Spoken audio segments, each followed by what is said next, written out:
الرحمن الرحيم الحمد لله رب العالمين والصلاة والسلام على سيد الأنبياء والمرسلين على سيدنا ونبينا شفيع ذنوبنا طبيب نفوسنا حبيب قلوبنا بالقاسم محمد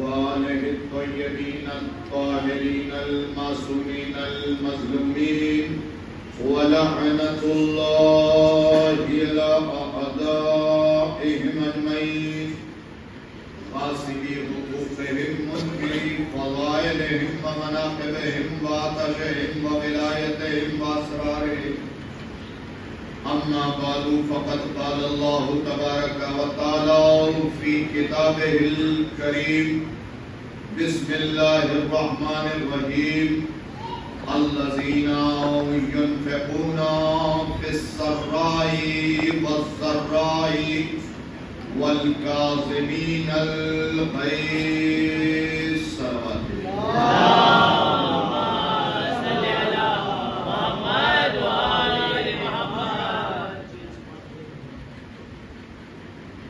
سامعین مکرم، حاضرین مجلس،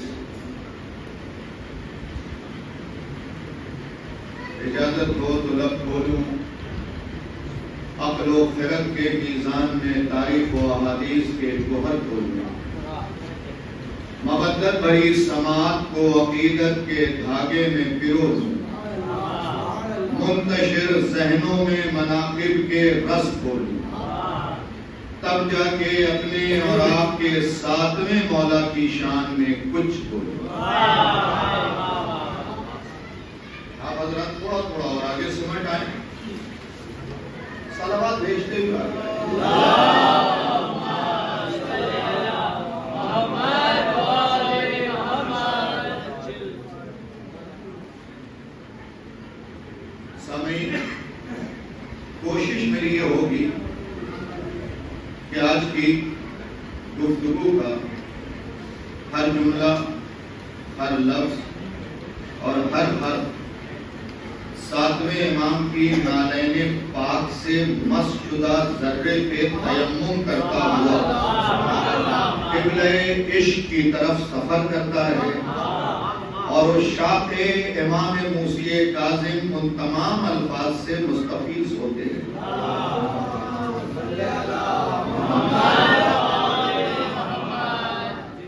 جو میرا مزاج جانتے ہیں وہ جانتے ہیں، جو نہیں جانتے وہ جان لیں کہ جو بھی مجھے پڑھنا ہے وہ ساری کتابیں میرے بیگ میں فی الوقت بھی موجود ہیں۔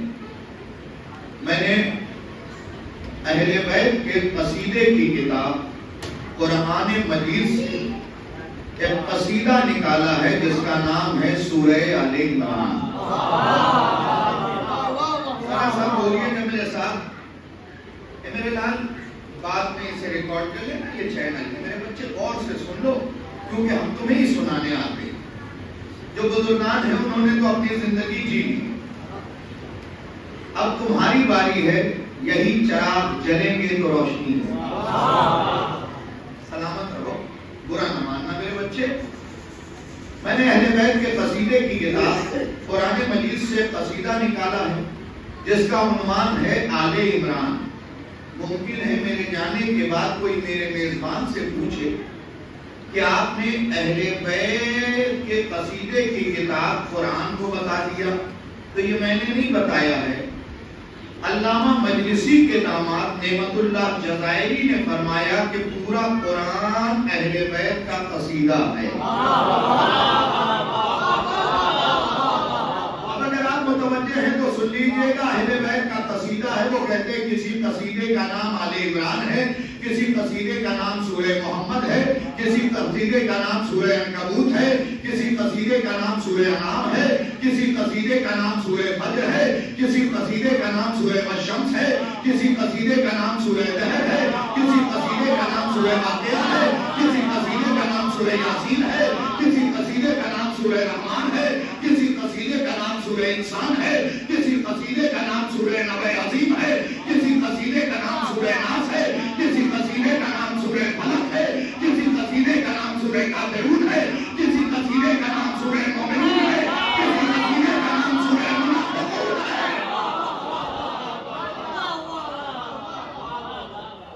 قصیدہ الگ الگ، ماخذ الگ الگ. اب کوئی کہہ سکتا ہے کہ بھائی قصیدے میں تولے کا شعر بھی ہوتا ہے، تبرے کا شعر بھی ہوتا ہے، تو ان قرآن میں صلوات کی آیتیں بھی ہیں، لعنت کی آیتیں بھی ہیں.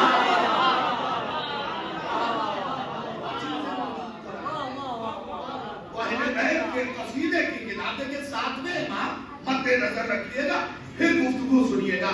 اہل بیت کے قصیدے کی کتاب کیونکہ مخصوص تاریخ ہے تو میں ادھر ادھر کی گفتگو نہیں کر سکتا. اہل بیت کے قصیدے کی کتاب، اس کے اندر سے قصیدہ نکالا جس کا عنوان ہے سورہ آل عمران. اس کی 134ویں آیت کی تلاوت کا شرف حاصل کیا. اس سورے میں کل 200 آیات ہیں، 20 رکوع، 3480 کلمات، 24525 حروف. میرے حافظے کے لیے ضرور دعا کیا کیجئے. اور یہ سورہ مدینے میں نازل ہوا. سورے کا نام ہے آل عمران. اگر کوئی خدیجہ کا نمک کھا کے بھی سورہ آل عمران نہ پڑھ سکے تو یقین جانے زندگی بیکار ہے. سورہ آل عمران میرے بچوں بہت غور سے سننا، میسج ہر جملے میں ہے، فضیلت ہر جملے میں ہے. آپ کے چھٹے امام امام جعفر صاحب نے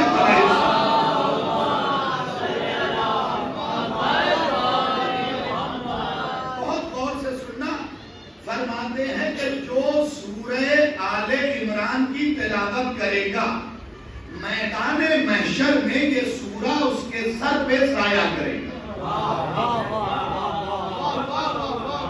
دیکھو یہ بھی اہل بیت کی بتائی ہوئی باتیں ہیں اور اس میں بھی فضیلتیں چھپی ہوئی ہیں. جو بھی سورہ آل عمران کی تلاوت کرے گا یہ سورہ میدان محشر میں اس کے سر پہ سایہ کرے گا. میدان محشر میں مجھے صرف 3 سائے ملے، بقیہ سب بے سائے ہیں. تم سائے کے نیچے رہو گے، اس لیے تمہیں سنا دے رہا ہوں. صرف 3 سائے ملے. پہلا علم کے پھیلانے کا سایہ، بہت غور سے سنیے گا، جس کا نام ہے لواء الحمد. لواء الحمد جس علم کا نام ہے اس کے پھیلانے کا سایہ ملے گا. لیکن جب میں نے شیخ مفید کو پڑھا تو انہوں نے عجیب و غریب جملہ لکھا. وہ لکھتے ہیں اس پھیلانے کے سائے کا کمال یہ ہوگا کہ مومن کے سر پہ سایہ ہوگا، منافق کے سر پہ دھوپ. مومن کے سر پہ سایہ، منافق کے سر پہ دھوپ. اس کا مطلب سائے میں بھی کمال ہے. جس کے دل میں علمدار ہوگا وہ سائے میں، اور جن کے نگاہ ٹوٹتے ہوں گے وہ پہلے ہوئے سائے میں بھی بے سایہ ہوں گے. پہلا سایہ کس کے سر پہ ہوگا؟ علم کا ہوگا، جن کے دل میں علمدار کی محبت ہوگی. آگے بڑھ رہا ہوں. دوسرا سایہ فاطمہ کی چادر کا سایہ. اللہ جانے جو چپ رہے وہ کیوں چپ رہے. فاطمہ کی چادر کا سایہ. دیکھو اہل بیت کا جب حق بیان ہونا تو چپ نہ رہا کرو، اس لیے کہ جناب فاطمہ خطبہ فلک دے رہی تھی، انصار چپ بیٹھے ہوئے تھے، تو بی بی نے پلٹ کے کہا کہ تمہیں کیا ہو گیا ہے، میں اپنے حق کی بات کر رہی ہوں اور تم چپ بیٹھے ہو. اس کا مطلب جب بھی اہل بیت کے حق کی بات ہو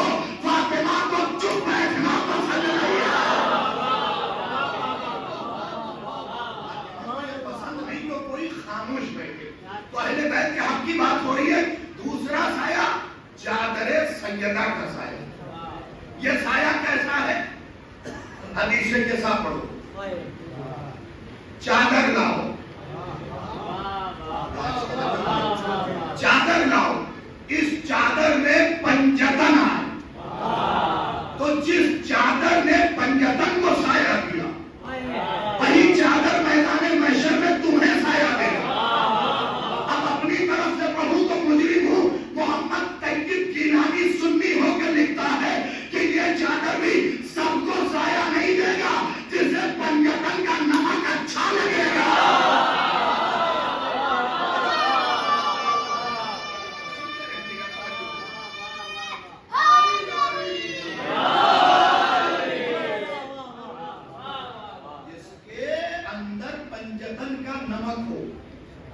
اسے یہ سایہ اچھا لگے گا. تیسرا سایہ سورہ آل عمران کا. اس سے بڑا تو سورہ بقرہ ہے. اس میں بھی راز ہے. اس سے بڑا تو سورہ بقرہ ہے، اس کا سایہ ہوتا. کبھی سورہ آل عمران کا سایہ. اگر لطیف بات تک آپ پہنچ گئے تو لطف آ جائے. سورہ آل عمران کا سایہ. تو ایک چیز تو یاد رکھنا چاہیے کہ اگر آل عمران سے کوئی سورہ منسوب ہو جائے تو وہ سایہ دیتا ہے. اب اگر کسی کے دل میں آل عمران کہتے ہو، ابھی بات 7ویں امام تک آئے گی کیونکہ آیت وہی پڑھی ہے. آل عمران کہتے ہو، پہلا فائدہ. دوسرا فائدہ سنیے اور اپنے گھروں تک اس بات کو پہنچائیے گا. دوسرا فائدہ کہاں ہے؟ تفسیر برہان، علامہ ہاشم بحرانی کی تفسیر. تقدس کے معاملے میں تمہارے مذہب میں 2 ہی عالم مشہور ہوئے. سب مقدس ہے لیکن 2 مشہور ہوئے. ایک مقدس البیلی، ایک علامہ ہاشم بحرانی، جن کی بے شمار کتابیں ہیں. کبھی موقع ملے تو پڑھو. تفسیر برہان 1، غایۃ المرام 2، مدینۃ المعاجز 3. ایسی نہ جانے کتنی کتابیں اس عالم دین نے لکھ ڈالی ہے. اور اسی عالم نے تفسیر برہان لکھا، اس میں چھٹے امام کا پیغام لکھا. سنو، اگر پنجوں کے بل بھی کھڑے ہو جاؤ گے تو حتمی ادا ہوگا. چھٹے امام فرماتے ہیں کہ سورہ آل عمران اگر کوئی شخص زعفران سے لکھ کے بغیر اولاد والے کے بازو پہ باندھتے تو اولاد مل جائے گا.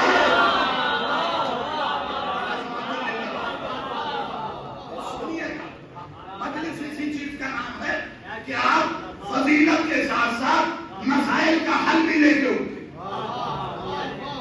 کیا امام نے فرمایا اگر زعفران سے لکھ بے اولاد بازو پہ باندھ لے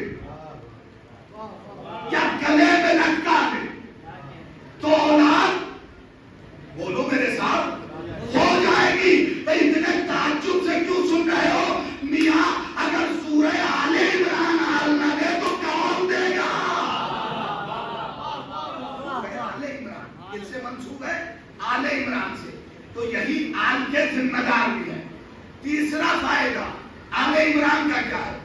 اگر کسی کی روزی روٹی بند ہو گئی، 5ویں امام فرماتے ہیں دروازے پہ سورہ آل عمران لکھ کے لٹکا، 7 روزی کے دروازے کھل جائیں گے.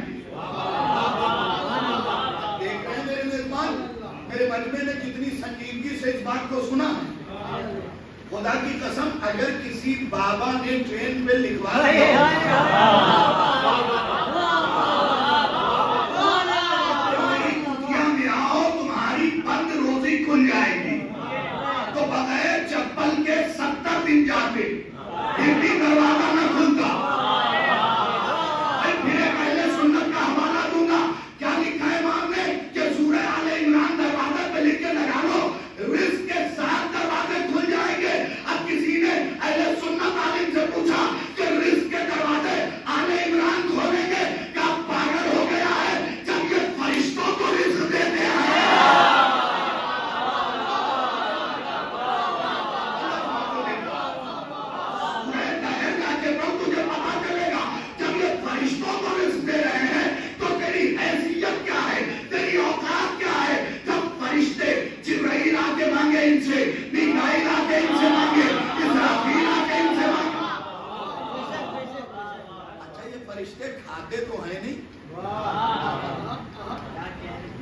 فرشتے کھاتے ہیں؟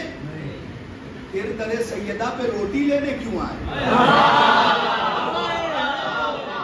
یہ فرشتے دروازے سیدہ پہ روٹی لینے کیوں آئے؟ بھئی آج کے مقصروں کے منہ پہ جبرائیل تماچا مار رہے تھے کہ ہم آسمان کے ہو کے ان کے دروازے پہ نکلے ہیں، تم یہاں کے ہو کے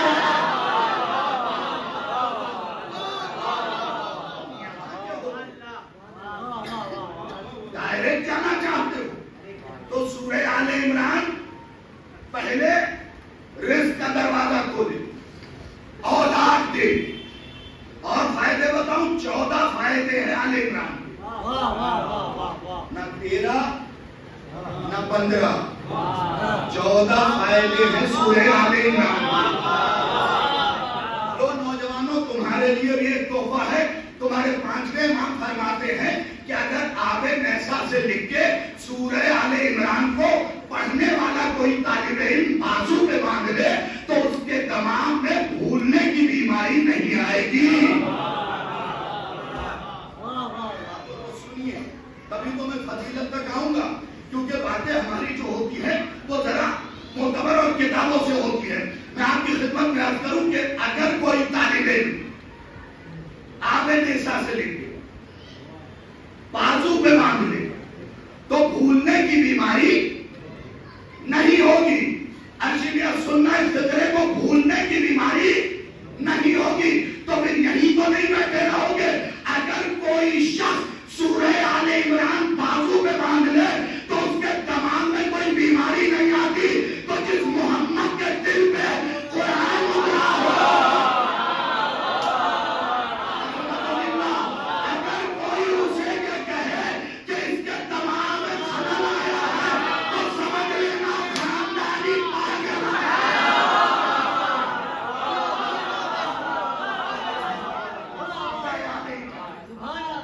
بازو پہ باندھ لے آپ میں کہ بچے تو بھولنے کی بیماری نہ آئے، تو جس محمد کے قلب پہ قرآن اترا،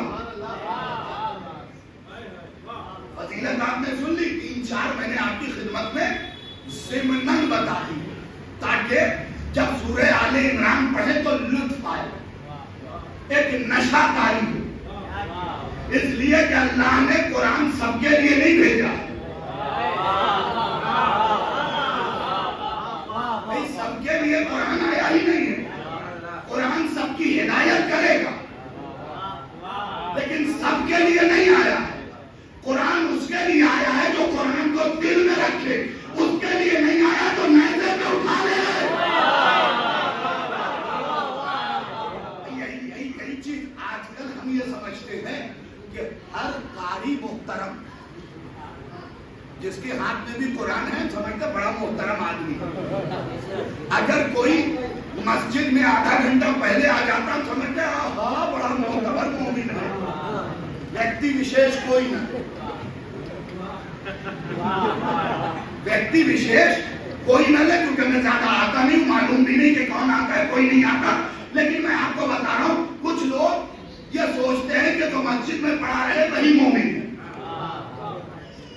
تو یاد رکھیے ولید دن رات مسجد میں رہتا تھا، ابو موسیٰ اشعری حافظ قرآن تھا، لیکن رسول نے کیا فرمایا؟ ربّ تالِ القرآن فالقرآن یلعنہ، کچھ قرآن پڑھنے والے وہ ہیں جن پہ قرآن ہی لعنت ہے۔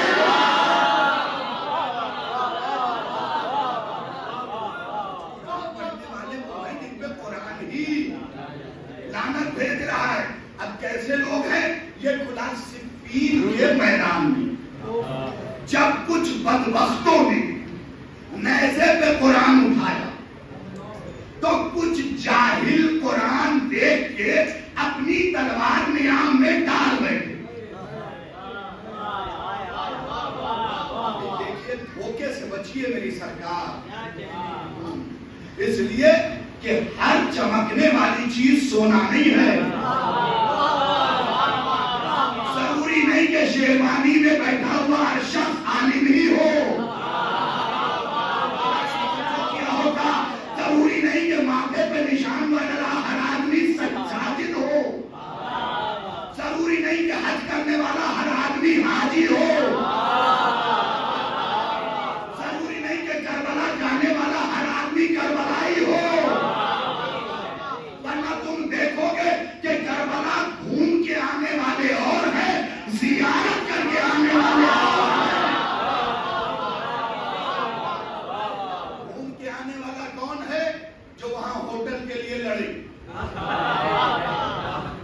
جو وہاں گوشت کے لیے لڑائی کرے.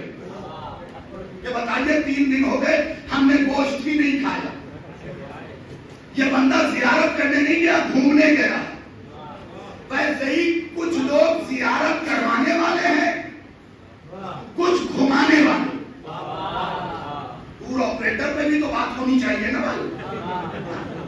کچھ گھمانے والے ہیں, کچھ گھومنے والے. گھومنے والوں کو کیسے پہچانیں گے؟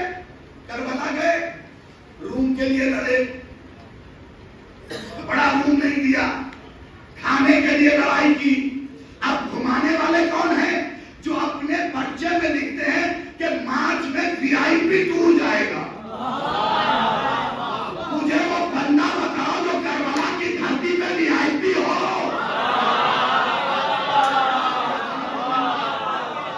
کوئی ایک بندہ تو تلاش کرو جو کربلا کی دھرتی پہ VIP ہو. ارے جبرائیل تو حسین کا نوکر ہے,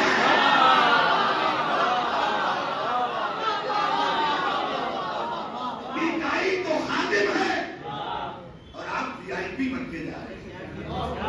یہ منہ مسحور کی دال. کوئی ایک بھی VIP حسین کی دھرتی پہ نہیں ہے.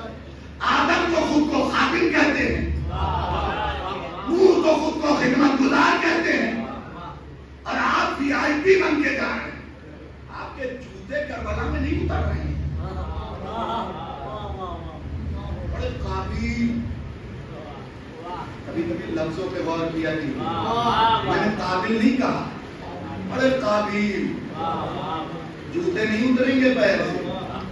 پرانے علماء کو جا کے تاریخ پڑھ لیجیے, وہ نالین کے بغیر چلتے تھے. جب ان سے پوچھا جاتا تھا آپ نے جوتیاں کیوں اتاری, تو پلٹ کے کہتے تھے مجھے پتا ہی نہیں کہ فاطمہ کے لال کا خون کہاں کہاں گرا ہے.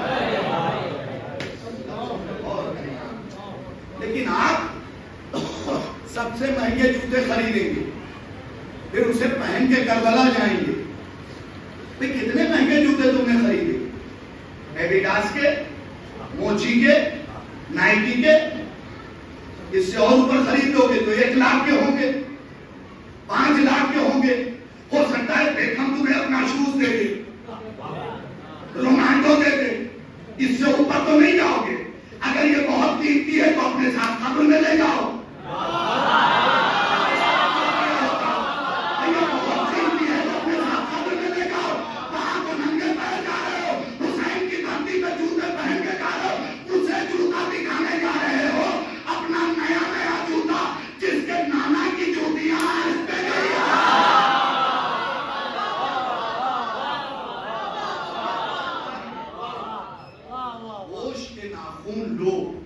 کربلا سادگی کے ساتھ جاؤ.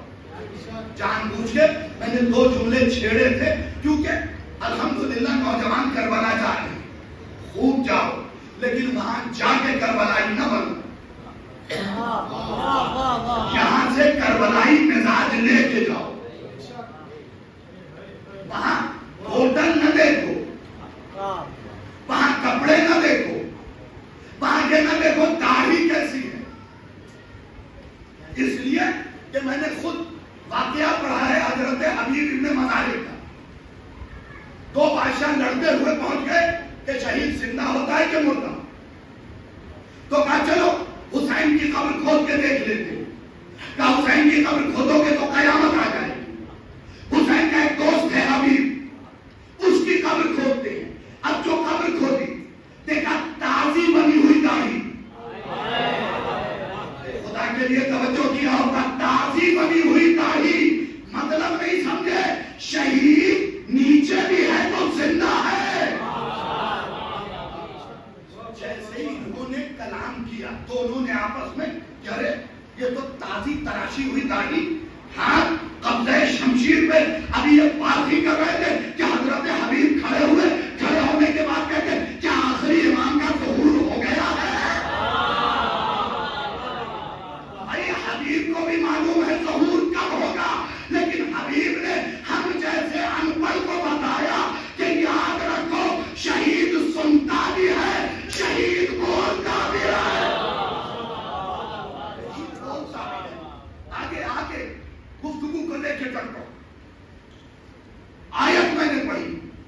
الذین ینفقون سورہ آل عمران 134 آیت فی السراء والضراء والکاظمین الغیظ.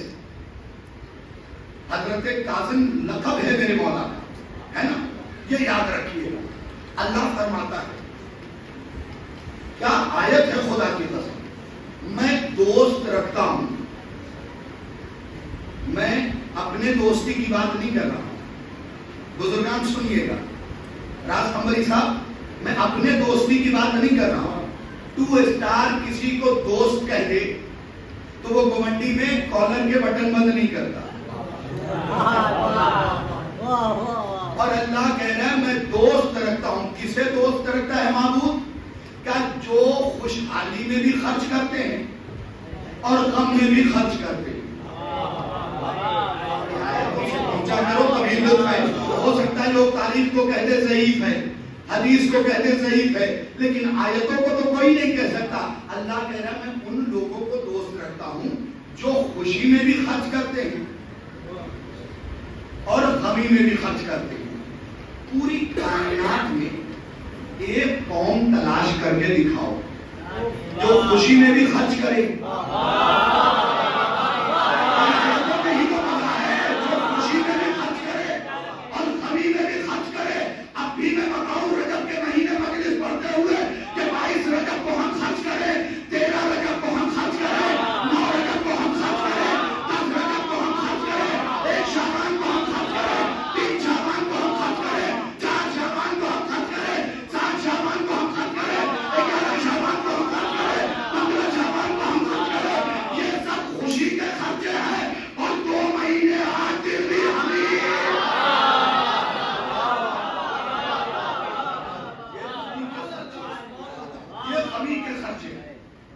خوشی میں بھی جو خرچ کرے وہ اللہ کا دوست، جو غم میں بھی خرچ کرے. اب انصاف سے بتاؤ خوشی میں خرچ کرنے والا کون، غم میں خرچ کرنے والا کون؟ آپ کہیں گے صاحب کچھ تو اپنی تاریخوں میں بھی خرچ کرتے ہیں اسی لیے اللہ نے ان سے بدلہ لیا، صحیح تاریخ ہی نہ دی.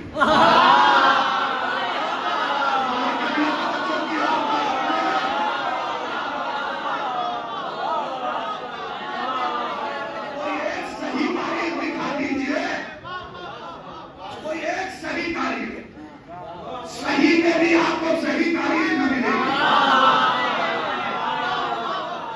صحیح میں بھی آپ کو صحیح تاریخ نہ ملے گی. یاد رکھیے گا رسول کی ولادت مناتے ہیں، جشن میلاد النبی. میں تاریخ نہ بتاؤں گا، سب کو معلوم ہے، لیکن یقین جانیے اظہر حسن زیدی صاحب کا ایک جملہ سنا رہا ہوں بڑا قیامت کا. وہ کہتے ہیں عالم اسلام کو جشن میلاد النبی منانے کا حق ہی نہیں. راز قمری صاحب ان کی بات بڑی اونچی رہتی تھی، آپ کے بجنور کے رہنے والے تھے، بڑے قیامت کے عالم دین، بعد میں پاکستان چلے گئے تھے. تو انہوں نے کہا جشن عید میلاد النبی کسی قوم کو منانے کا حق ہی نہیں سوائے شیعوں کے. اب اس پہ بزرگوں سے مجھے دعا چاہیے، کسی بھی قوم کو جشن عید میلاد النبی یعنی نبی کی ولادت کے وقت کا جشن منانے کا حق ہی نہیں ہے. ان سے جب پوچھا کہ عیسائی کسی قوم کو جشن عید میلاد النبی منانے کا حق نہیں، کہا بالکل نہیں سوائے شیعوں کے، کیونکہ تم نے تو محمد کو نبی 40 سال بعد مانا.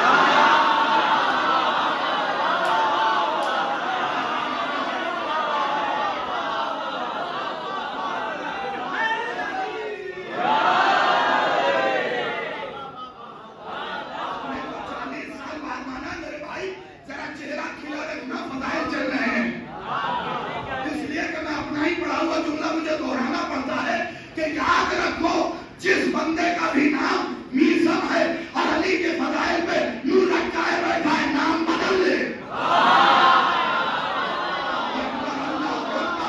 اگر کسی بندے کا نام میزم ہے، علی کے فضائل پہ منہ رکھا ہے، نام بدل لے. اگر کسی کا نام قمر ہے، علی کے فضائل ہضم نہیں ہوتے، نام بدل لے.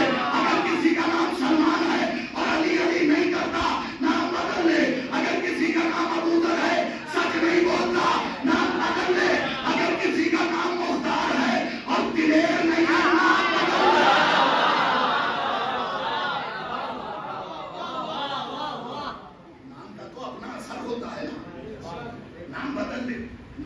اگر میسم رکھا ہے تو علی کی فضیلت پہ کھلنا ضروری ہے. نام اگر عمر رکھا ہے تو علی علی کرنا ضروری ہے. نام اگر سلمان رکھا ہے تو علی کی فضیلت پہ خوش ہونا ضروری ہے. نام اگر ابوذر رکھا ہے تو باطل کے سامنے بھی سیدہ سچی ہے کہنا ضروری ہے.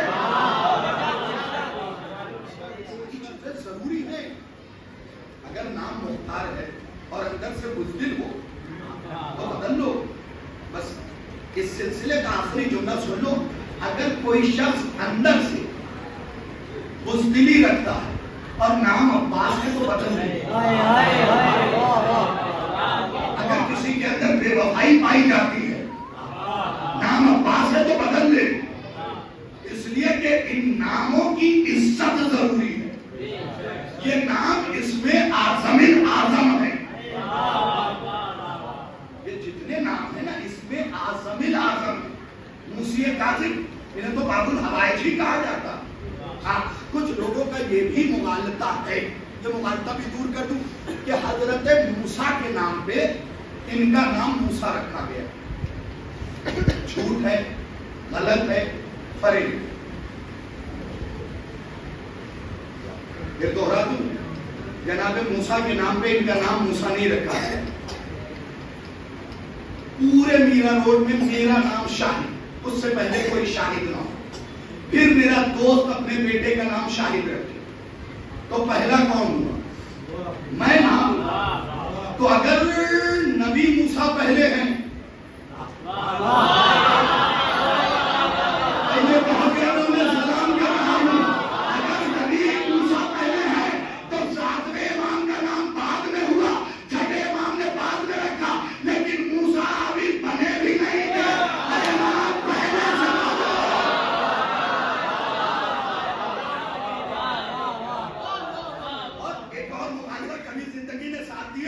تو اس موسیٰ کے کیا معنی ہے وہ بتاؤں گا. نبی موسیٰ کے معنی بھی بتا دیتا ہوں. یہ جو موسیٰ نبی ہے یہ عبرانی لفظ ہے, ہیبرو جس کو کہتے ہیں آج کی زبان میں. پہلے زمانے سے عبرانی کہتے ہیں. ٹھیک ہے, یہ دو الگ الگ لفظوں سے مل کے بنا ہے, منہ اور سا. منہ کے معنی ہے پانی کے, سا کے معنی ہے جڑ. چونکہ موسیٰ کی معنی موسیٰ کو صندوق میں لٹا کے پانی میں چھوڑ دیا اور وہ صندوق ایک درخت کے جڑ میں جا کے اٹک گیا. اس لیے ان کا نام پڑا موسیٰ. پانی سے سفر کیا, جڑ میں اٹکے. اسی لیے ساری زندگی کو ہی معجزہ دکھائے, یا لکڑی کا معجزہ یا پانی کا معجزہ.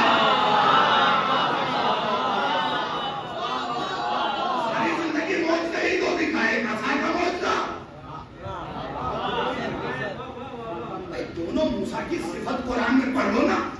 ایک تو کاظمین الغیظ, وہ موسیٰ جو غصہ پی جاتا ہے, اور موسیٰ نبی کو کہا گیا خزمان, غصہ کرنے والا. تو دونوں کی جب صفتیں نہیں ملتی تو نام کے معنی مل جائیں گے؟ ممکن ہی نہیں ہے. یہ موسیٰ اور ہے, وہ موسیٰ اور ہے. ایک کتاب ذرا سمجھے دے تو ایک سلوات آپ بھیج دے محمد علیہ.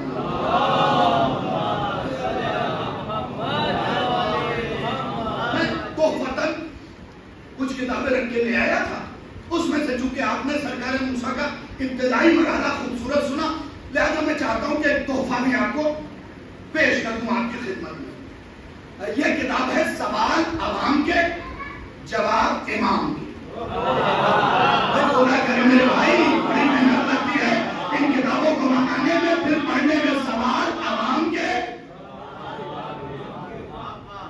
جواب میرے نہیں امام کے, جن کی زبان سے نکلی ہوئی باتیں لوح محفوظ کا مقدر ہوتی ہے. تو سن لیجئے اس کتاب کے صفحہ نمبر, اچھا اسے لکھا کس نے؟ علامہ احمد قاضی گلپائی کام. امام کے سوال لکھے, لوگوں کے سوال, امام کے جواب. کوئی بھی شخص غیر مطمئن نہیں کیا.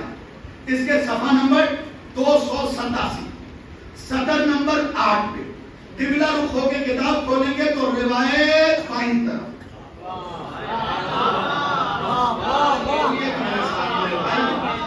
یہ نہ سوچئے کہ ان کی زندگی قید خانے میں گزری تو ان کے ہاں فضیلتیں نہیں ملیں گی.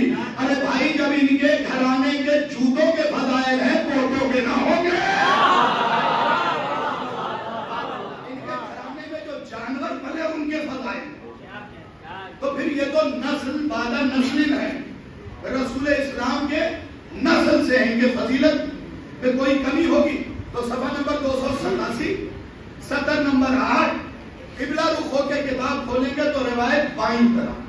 تحفہ دے رہا ہوں سنیے گا. اچھا ہو سکتا ہے کہ کوئی گوانڈی میں یہ سوچے کہ پتہ نہیں اس صفحے پہ لکھی بھی ہے یا نہیں تو دکھا بھی دیتا ہوں. یہ دیکھو یہاں لکھی ہے صفحہ نمبر 287 سطر نمبر 8. یہاں سے گفتگو امام کی شروع ہوئی ہے. اس سے پہلے بھی امام کی گفتگو ہے لیکن میں تمہیں یہ حصہ سنا رہا ہوں. کیوں سنا رہا ہوں؟ چونکہ تم سرکار موسیٰ کاظم کے فضیلت میں بولے. کچھ لوگ مجلس میں یہ طے کر کے آتے ہیں کہ چپ بیٹھنا. دیکھو چپ رہنے کی بڑی فضیلت ہے لیکن مولا کائنات نے فرمایا بولو تاکہ پہچانے جاؤ. جب تک چپ رہو گے پہچانے نہیں جاؤ گے کہ کس قبیلے سے ہو. آج توجہ کیا ہوگا تو صفحہ نمبر 287 عظیم تحفہ. سرکار غازی میری مدد کیجیے گا. اتنا قیمتی تحفہ میں ان کی خدمت میں پیش کر رہا ہوں. آپ کے ساتھ میں مولا سے کسی نے پوچھا مولا میں آپ کو خواب میں دیکھنا چاہتا ہوں. کوئی بات نہیں میں نے تو 13 سال پہلے پڑھی تھی. 13 سال سے سینے میں ہے تو 1 آدھ سال اور صحیح. میری صحت میں کوئی اثر نہیں کرے گا. نقصان تمہارا ہوگا. مولا سے پوچھا گیا مولا میں آپ کو خواب میں دیکھنا چاہتا ہوں کوئی طریقہ ہے؟ امام نے مسکرا کے کہا امامت کہتے ہی اسے ہے جو ہر مشکل کا حل دے دے.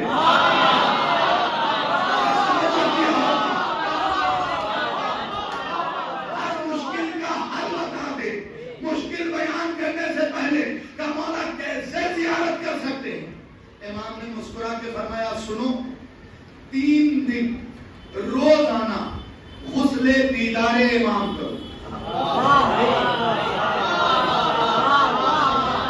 تھوڑا سا اور بولنے کا کہ مجھے نشہ طاری ہو جائے اس واقعے کو اس حدیث کو سنانے کا. ورنہ جب اسے پہلی بار پڑھا تھا تو اپنے ہی پیٹھ پہ ہاتھ رکھ کے تھپکی دی تھی جیتے رہو. ہر فضیلت اللہ کی قسم صفات کو سنانے کے لیے نہیں پڑھتا. میں خود بھی تو شیعہ ہوں.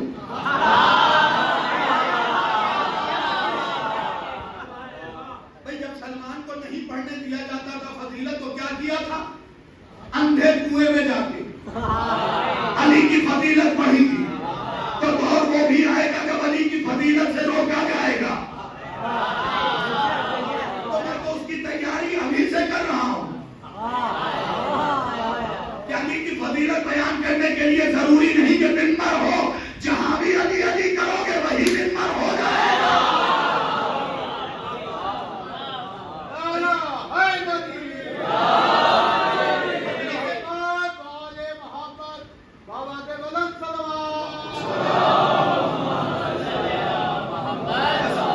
یہ حصہ سنیے تاکہ طبیعت شاد ہو جائے.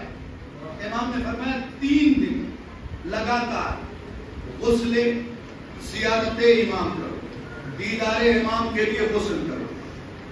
آگے امام نے آہستگی سے بیان کیا. میں بھی آہستگی سے بیان کروں گا. آپ زور سے سن لیجیے. امام نے کہا جب پہلے دن غسل کر کے آؤ گے تو تمہیں ایسا محسوس ہوگا جیسے بدن ہلکا ہو گیا. نہیں آپ پورے نہیں پہنچے وہاں تک اور ہو سکتا ہے کہ کچھ لوگ نہ ہی پہنچ سکے. وجود ہلکا ہو جائے گا. مولا یقیناً میں ہلکا ہو جاؤں گا. کیا تو میری بات ہی نہیں سمجھا؟ تیرے گناہ چھڑ جائیں گے.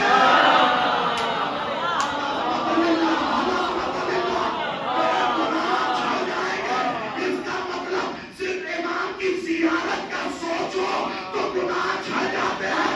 اب اگر کوئی کربلا ہو رہا ہے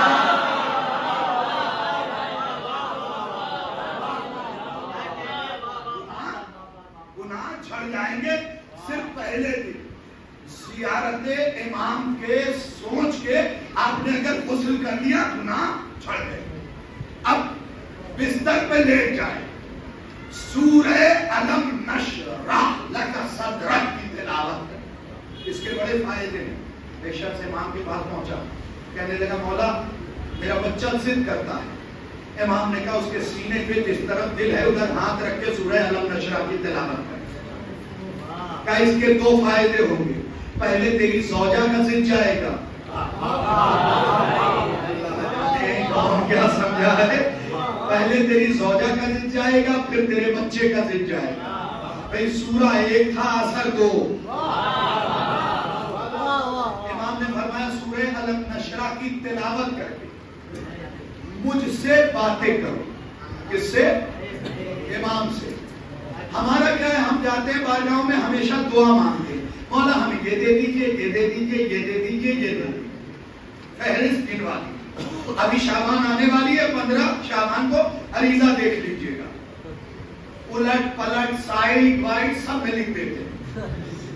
اتنا لکھتے ہیں کہ گوانڈی سے کسی بڑی جگہ چلے جائیں, میرا روڈ سے جو اندھیری آ جائیں یا کاٹر روڈ آ جائیں, مولا یہ دے دیجئے, یہ دے دیجئے, یہ دے دیجئے. کبھی یہ بھی تو لکھیے کہ مولا حالات خراب ہیں, زمانے کی علی کی ضرورت ہے. تو امام سے باتیں کریں. باتوں میں دعائیں نہ مانگیے گا, سینے پہ ہاتھ رکھ کے الم نشرح پڑھیے گا. اس سلوات بھیجے محمد والے.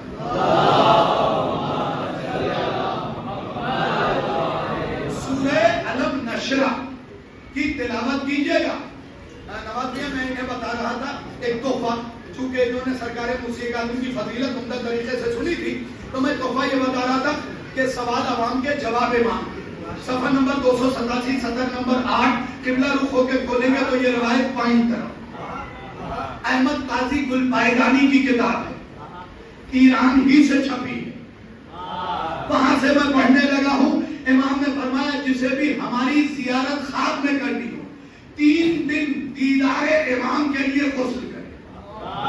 جب پہلے دن غسل کرو گے تم اپنے آپ کو ہلکا محسوس کرو گے. لوگوں نے کہا مولا ہم ہلکے ہو جائیں گے. کہا تم ہلکے نہیں ہوگے, گناہ جھڑ جائیں گے. پھر سینے پہ ہاتھ رکھ کے الم نشرح پڑھو, ہم سے باتیں کرو, ہم سے باتیں کرو. سنیے گا, اگر بات پسند آ جائے تو میرے حق میں سوتے جاگتے دعا کیجیے گا. امام نے مسکرا کے فرمایا جب پہلے دن تم ہم سے باتیں کرو گے تو پھر تمہیں ایسا محسوس ہوگا جیسے تمہیں تکلیف خدا حافظ کہہ کے جا رہی ہے.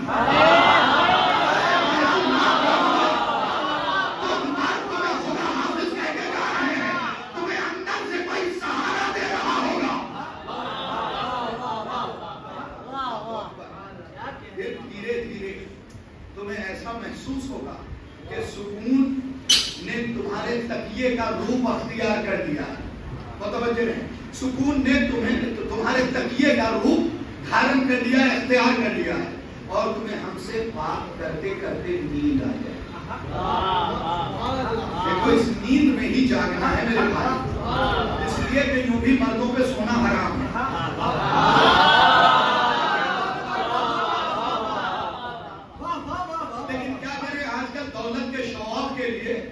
لوگ اس انگلی میں انگوٹھی سونے کی پہنتے ہیں اور پھر کہتے ہیں کہ ہمیں نجومی نے بتایا ہے کہ اگر اس انگلی میں سونے کی انگوٹھی پہنی جائے گی تو بڑا فائدہ ہوگا. یاد رکھو علم نجوم کو خیبر کے میدان میں علی نے ناقص کر دیا تھا.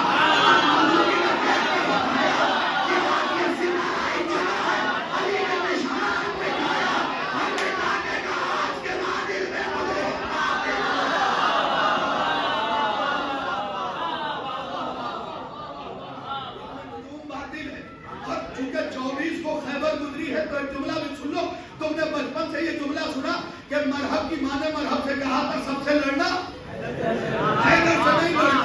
یہ کتاب کی بات نہیں ہے, یہ صرف زبانی چلی آئی ہے. اگر دلیل نہ دوں تو میں مجرم. یعقوب کلینی سے لے کے علامہ مجلسی تک نے اپنی کتاب میں لکھا کہ یہ کہیں لکھا ہی نہیں ہے کہ مرحب نے کہا میری ماں نے مجھے منع کیا تھا سب سے لڑنا, حیدر سے نہیں لڑنا. ارے میاں اگر مرحب کی ماں اچھی ہوتی تو مرحب لڑنے کیوں آتا.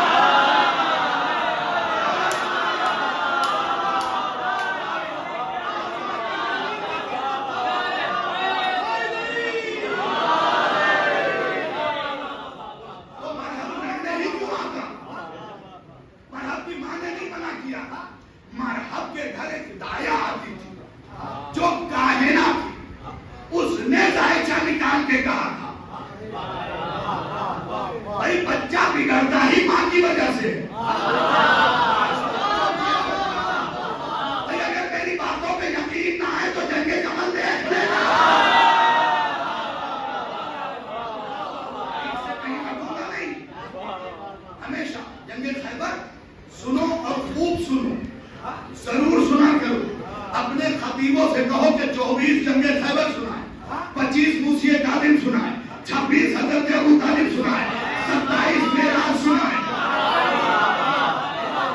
28 کو سفر امام حسین سنائے، اور جب وہ معراج تمہیں سنائے تو شاہد رضوی کا یہ جملہ نیچے سے گنگناتے رہنا کہ جسے ساری دنیا معراج کہتی ہے، میں اسے معراج نہیں کہتا، میں تو بس اتنا کہتا ہوں جس سفر میں محمد فاطمہ کو لے گئے۔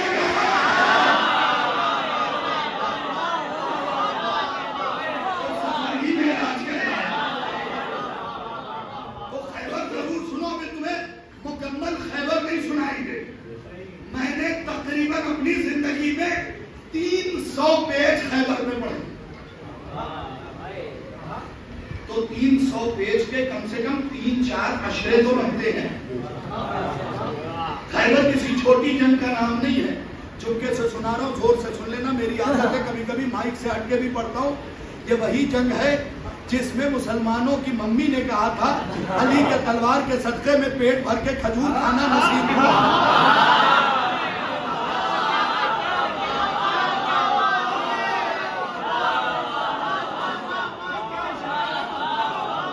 میں انہیں سلام دے رہا ہوں، لیکن ہمارے معاشرے میں جنگ خیبر، جنگ جمل، یہ سب ضرور سنا کرو، اس میں بڑی کام کی باتیں ہیں۔ ایک اور زندگی جنگ جمل پہ علی جا رہے تھے، لوگوں نے کہا یا علی سامنے وہ ہیں۔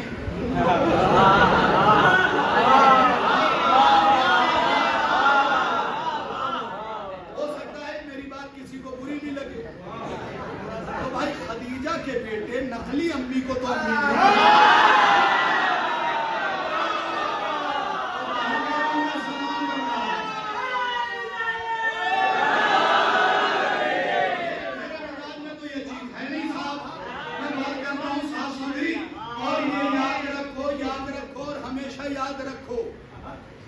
تم کہتے وہ نبی کی، آگے کا جملہ بھی میں نہیں کہوں گا، کسی بنیاد پہ ہمیں برا نہیں کہنا چاہیے۔ بھائی میرا بھائی بیٹھے، یہ حضرت بیٹھے ہوئے جناب راز قمبری صاحب، فقہ کا ایک مسئلہ بتا دیتا ہوں، اپنے بچوں تک پہنچا دیتا ہوں۔ اگر کسی مومن کی زوجہ کافرہ ہو جائے تو طلاق کی ضرورت نہیں ہے۔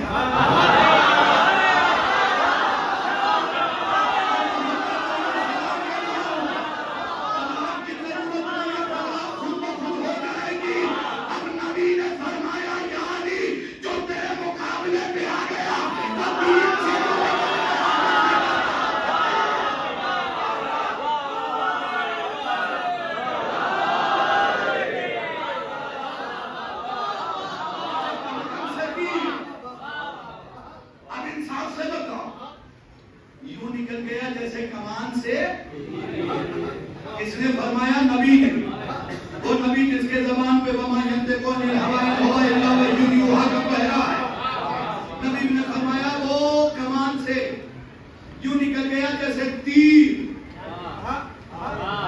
نکلا ہوا تیر واپس نہیں آتا کبھی بھی، کبھی بھی، کبھی بھی، کبھی بھی واپس نہیں آتا۔ تو جو علی کے مقابلے پہ آ گیا وہ دین سے نکل گیا۔ ناروں کی کرنی ہے، اور اسی جنگ پہ جانے سے پہلے علی نے ایک جملہ کہا تھا، وہ بھی سن لو۔ ہمارے معاشرے میں بھی سب نوجوانوں یہ بات ہو گئی ہے کہ اگر کوئی مولوی جیکوار سے اتر جائے تو سب سے معتبر، BMW ٹاپ ماڈل سے اترے تو اس سے زیادہ معتبر، فراری سے اگر آ جائے تو کیا کہنے، وہ تو سورہ بھی غلط پڑھے تو صحیح پڑھا، کیونکہ ہم روب داب میں آ گئے ہیں گاڑیوں کے، چمکتی ہوئی کھڑیوں کے، شخصیت پرستی ہو گئی ہے۔ یاد رکھو چمک پہ جاتے ہوئے علی نے ایک جملہ کہا تھا، اور وہ جملہ حرف آخر ہے، تم سنو قیامت تک دانتوں دانت چھوٹی رہے گی۔ علی نے کہا یاد رکھو شخص دیکھ کے حق نہ طے کرنا، شخصیت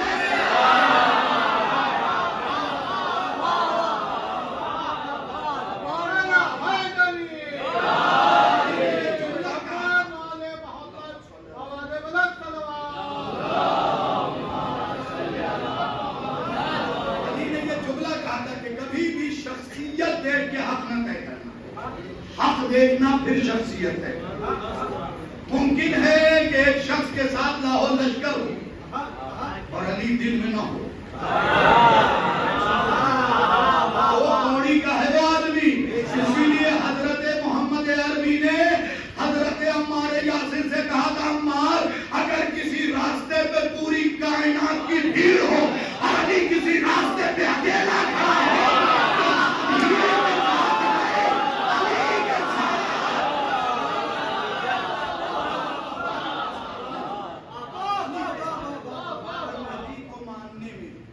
بزرگوں سے بھی التماس، نوجوانوں سے بھی، علی کو ماننے میں اگر کوئی ایوارڈ ملے تو اسے لے لو،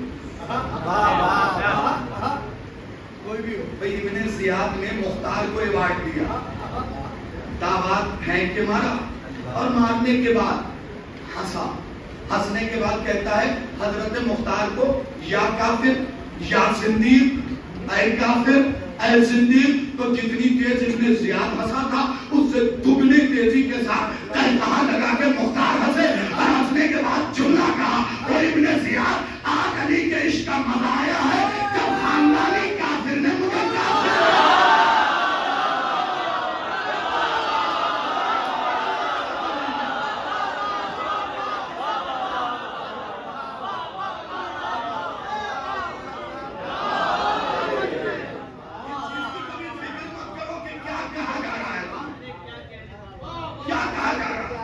بندے کی زبان کہیں کیا سکتی ہے؟ عشق علی میں مخمور ہو جاؤ، سن لو اور سمجھ لو، کیونکہ میں پہلی مجلس جو ہے سمجھانے کی غرض سے ہی پڑھتا ہوں۔ امام کے پاس ایک شخص آیا، آنے کے بعد کہنے لگا مولا میں چاہتا ہوں کہ میں جس طرف دیکھوں آپ ہی آپ نظر آئیں۔ مولا نے کہا اگلے حکم تک پانی پینا بند، جب تک اگلا حکم نہ دوں پانی بند نہیں پینا ہے تمہیں۔ ٹھیک ہے مولا، چاہنے والا تک گزر گیا، گھر گیا، پانی نہیں پی رہا ہے۔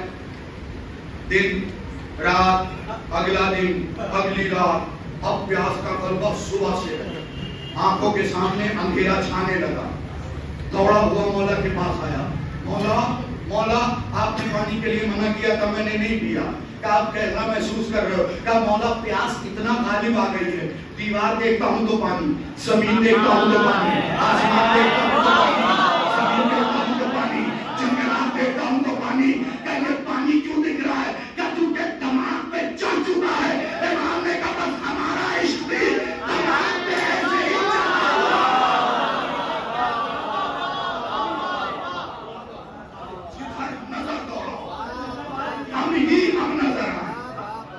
ہم نظر آئے۔ امام حسین نے اپنے چاہنے والے سے کہا تھا کہ ہمارے عشق کا کمال یہ ہے، عشق محبت نہیں بتا رہے ہیں، محبت نہیں بتا رہے ہیں، انسیت نہیں، چاہت نہیں، ہمارے عشق کا کمال یہ ہے۔ مولا کیا کمال ہے؟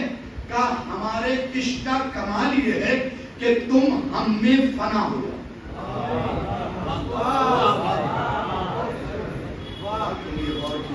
تم ہم میں فنا ہو جاؤ۔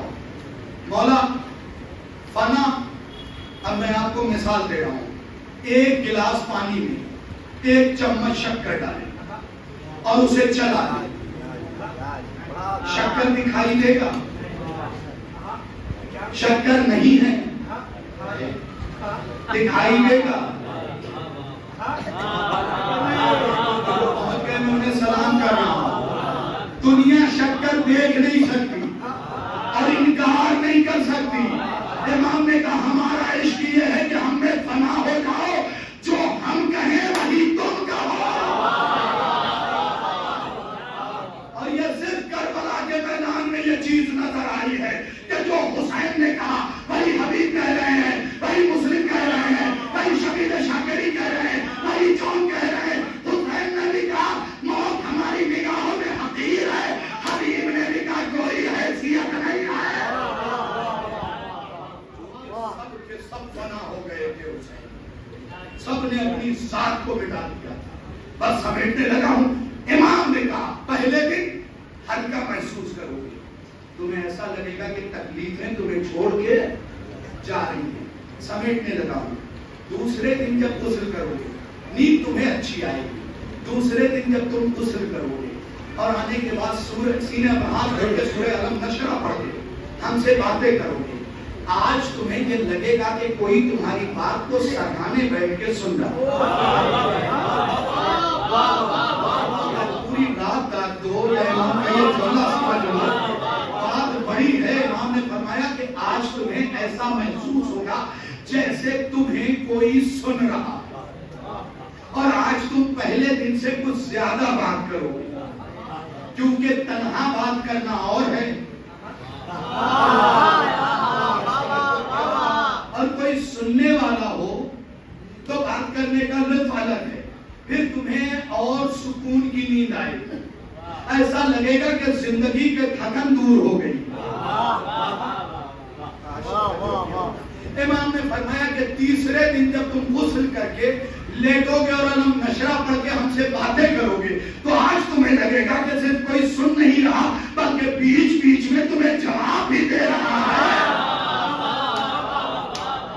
ارے آپ نے توجہ نہیں کیا، اس کتاب کی ایک شرح لکھی گئی، اس میں یہ لکھا گیا اس جملے کی شرح میں کہ یہ جواب ویسے ہی ہے جیسے 15 شعبان کو تمہاری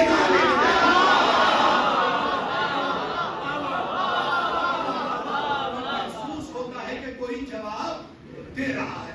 اس تیسرے دن کے بعد جب تمہاری آنکھ بند ہوگی تو تمہیں وقت کے امام کی زیارت ہوگی. جس امام کو تم چاہو گے اس کی زیارت ہوگی. یہ کتاب یہی رکھی ہوئی ہے، چاہنا تو فوٹو بھی لے لینا. شرح یہ اصلی کتاب ہے، اس کی شرح بھی میرے گھر پہ رکھی ہے. جو روایت 3 دن والی پڑھی وہ بھی اس میں ہے، امام کے زیارت والی بھی اس میں ہے. آگے امام فرماتے ہیں کہ جب تمہیں ہماری زیارت خواب میں ہو جائے گی تو اس کے بعد پوری زندگی تمہیں کبھی خواب نہیں آئے گا. خدا کی قسم دین کو کھا کے دیا ہے، میں جلدی ایک مجلس میں یہ باتیں نہیں پڑھتا. پوری زندگی تمہیں کبھی خواب نہیں آئے گا. مولا سے پوچھا گیا کیوں؟ مولا نے مسکرا کے فرمایا معراج دیکھ کے پھر دنیا میں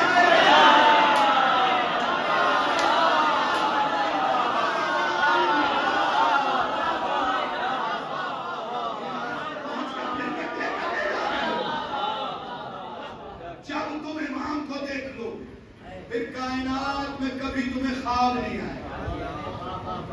پر جب یہ کرو گے پھر امام دکھے گا. لیکن دنیاوی خواب نہیں کہ تم مکان بنا رہے ہو، دکان بنا رہے ہو، یہ سب خواب بن. چونکہ عروج دیکھ کے پھر بستی دیکھی نہیں جاتی.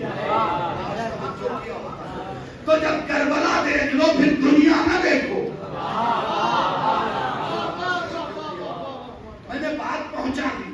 3 دن پڑھنے کے بعد یہ سورہ غسل کرو، یہ ساری چیزیں غسل کرو، سورہ پڑھو، امام سے باتیں کرو، امام کی زیارت ہو جائے گی.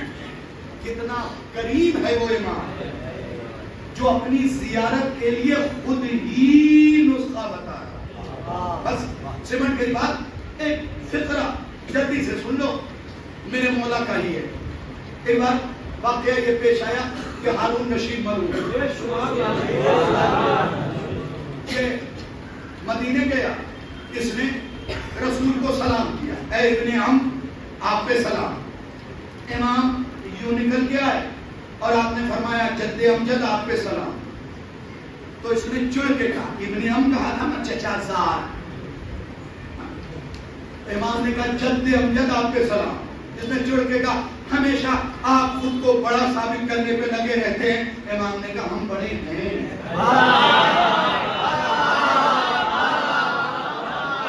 میں چاہوں تو علی کی فضیلت پہ آ سکتا ہوں، لیکن ساتھ میں امام سن لو یہاں بھی فضیلتوں کی کوئی کمی نہیں ہے. یہ موسی کاظم ہے، اس کی ہیبت مشہور ہے.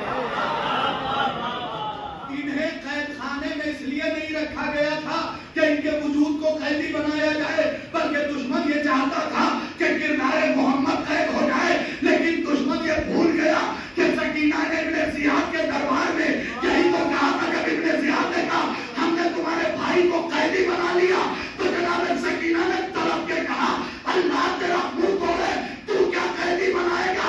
کبھی پھول کو بھی زنجیر پہنانے سے خوشبو قید ہوتی ہے۔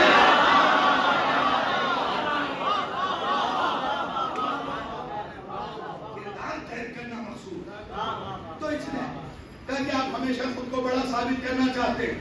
اب یہ جب گفتگو ہوئی تو لوگ جمع ہو گئے، حج کا موقع تھا۔ امام نے کہا اے ہارون میری بات کا جواب دے، اگر محمد عربی، بڑے سلیقے سے سنیے گا، محمد عربی اس وقت پھر سے لوٹ آئے اور تجھ سے تیری بیٹی کا رشتہ مانگے تو دے گا؟ کہ کیوں نہ دوں گا، میرے لیے باعث فخر، افتخار، غرور کا مقام، میں تو ضرور دوں گا۔ کہ بس سن لے، تجھ میں اور مجھ میں یہی فرق ہے، تیری بیٹی سے محمد نکاح کر سکتے ہیں لیکن میری بیٹی محمد کی بیٹی ہے۔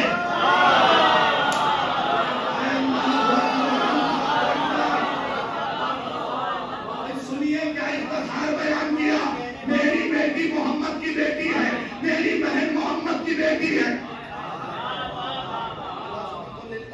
اور سن تو اب یہ جملہ ہے قابل غور، حوالہ یہی کتاب ہے سوال عوام کے جواب امام کے۔ آج تک ممبر کی تاریخ سے اس سے بہتر فرق نہیں سنا ہوگا۔ آپ کے ساتویں امام سے پوچھا گیا مولا مومن کسے کہتے ہیں، مسلمان کسے کہتے ہیں؟ کیا سوال تو نے دو کیا ہے، جواب میں صرف ایک دوں گا۔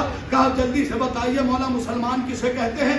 آپ نے فرمایا مسلمان اسے کہتے ہیں کہ جب کلمہ پڑھ لے تو اس کی بیٹی شادی کے قابل بن جائے۔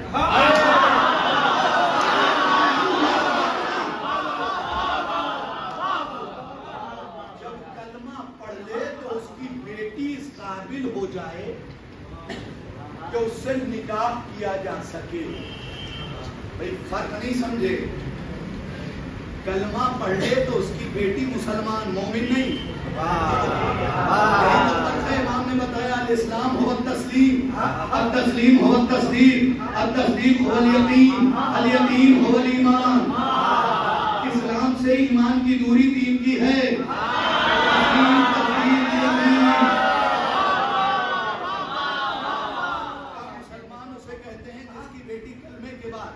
اس قابل ہو جائے کہ اس سے نکاح کیا جا سکے۔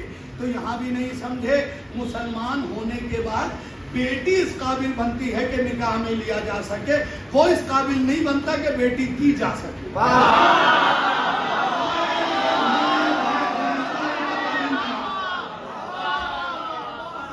مسئلے میں نے اس ایک جگہ پہ حل کر دیا۔ اب ایک اور کتاب کا حوالہ جلدی سے دیتا ہوں، کتاب کا نام ہے مشارق انوار الیقین، علامہ رجب علی قرسی کی کتاب ہے، وہاں سے پڑھنے لگا ہوں۔ ہارون رشید نے فائدہ قبیلے کے 50 غلام بلائے، 50 حبشی بے پناہ جو کسی کو جانتے ہی نہیں تھے، 50 غلام بلائے، ہٹتے کٹتے اور بالکل جنگلی لوگ۔ ان سے ہارون رشید نے کہا انا ادوپن، میں اپنے لیے کچھ دشمن رکھتا ہوں، مار دو گے؟ فقتلو، مار دو گے؟ کہا میں تیرے دشمن کیوں ماروں؟ ٹرانسلیٹر ساتھ میں، انہوں نے کہا اس نے ٹرانسلیٹ کر کے بتایا یہ کہہ رہا کیوں ماروں؟ تو ہارون رشید نے کہا اونٹ جواہرات سے لدے ہوئے دوں گا، اب پھر مار دوں گا۔ تسلی کرنا چاہتا ہوں، اپنے وزیر سے کہا پہلے انہیں شراب پلا، جنگلی ہے کیا جانے کیا چیز، چھپ کے شراب پلا، شراب کے نشے میں دو کا ٹیسٹنگ چاہتا ہوں، اختبار لینا چاہتا ہوں۔ میرے روم میں حجرے میں میرا ایک دشمن ہے، گئے ٹکڑے ٹکڑے کر دیا۔ تسلی ہوئی، وزیر نے پوچھا کہ ایک بار اور فلاں حجرے میں دوسرا دشمن ہے، اسے بھی گئے ٹکڑے ٹکڑے کر دیا، 3 بندے قتل کیے۔ ہارون رشید نے کہا اب دل مطمئن بھیج۔ امام کے قید خانے کا دروازہ کھولا گیا، 50 کے 50 ہوئے، اب سارے کے سارے اندر۔ تھوڑی دیر بعد شراب پی کے خود ہارون کہتا ہاں اب تو مار دیا ہوگا، معرفت کے 14 طبق روشن ہو جائیں گے، اب تو مار دیا ہوگا، ذرا جلدی سے روشن دان ہٹاؤ۔ روشن دان کھولا گیا، اب جو ہارون نے دیکھا خرو سجدن لوجوہہم، سب کے سب امام کے قدموں پہ سجدہ کر رہے ہیں۔ جو نہیں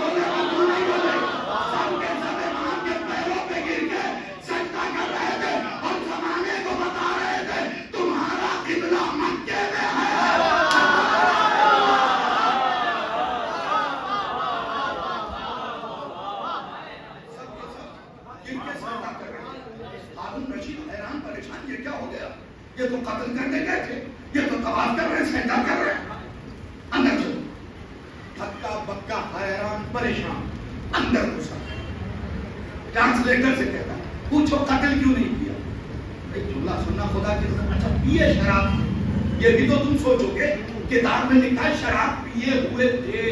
تمتو ثاقبہ میں بھی ہے یہ روایت، ٹھیک ہے، وہاں بھی دیکھ سکتے ہو. علامہ بہبہانی کی کتاب ہے تمتو ثاقبہ، اس میں بھی لکھا ہوا شراب پیے ہوئے تھے. تو پھر ان میں شراب کا اثر کیوں نہیں ہوا؟ بھائی یاد رکھو 20 کلو لوہے کو ایک چٹکی اکسیر سونا بنا دیتی ہے.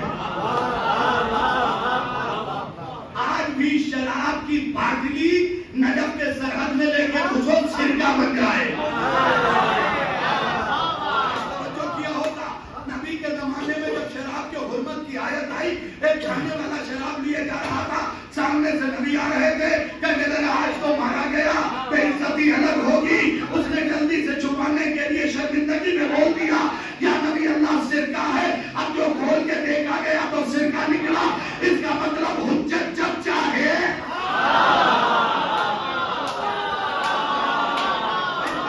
حجت جب چاہے سب کے سب سجدے میں گرے ہوئے.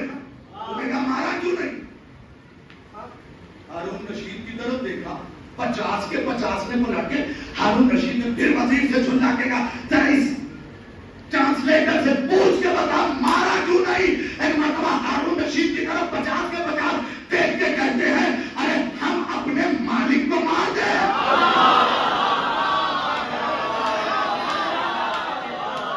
ہم اپنے مالک کو مار دیں. ارے جب ہمارے جنگلوں میں بارش نہیں ہوتی یہی تو برساتے ہیں.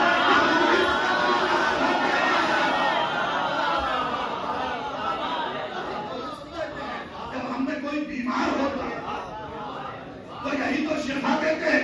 امام نے کہا جب اتنا سمجھ چکے ہو تو آج کے بعد اس بو والی شے کو نہ پینا. مولا وعدہ رہا آج کے بعد ہاتھ نہیں لگانا. ہمیں تو سمجھ ہی نہیں تھی یہ کیا ہے کہ ہمارے جد کی امت پہ یہ حرام ہے. 50 کے 50 جس جملے پہ مجلس تمام کر رہا ہوں نا، پوری رات کھڑے ہو کے دانت دو دانت چھوٹی ہوگی. 50 کے 50 جنگلی تھے، شراب پیے ہوئے تھے.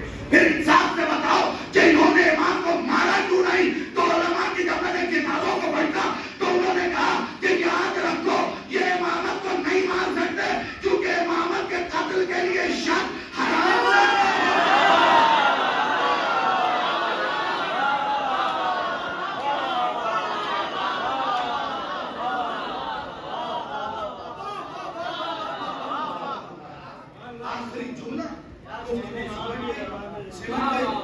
اب 50 کے 50 کو کہا نکالو یہاں سے ورنہ انقلاب آ جائے گا.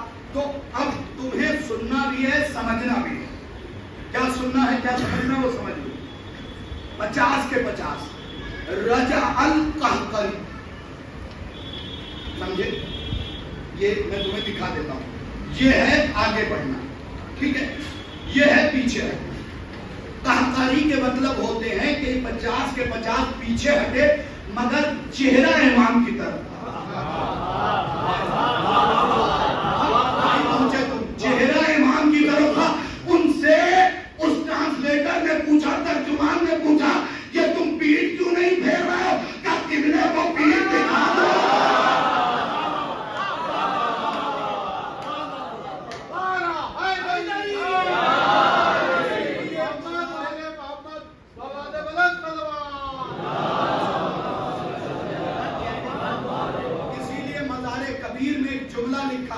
سن لیجئے، زیارت پہ جاتے ہیں، میں نے بار بار کہا ہے کہ 10,000 زیادہ لیجئے لیکن کسی جانکار کے ساتھ جائیں،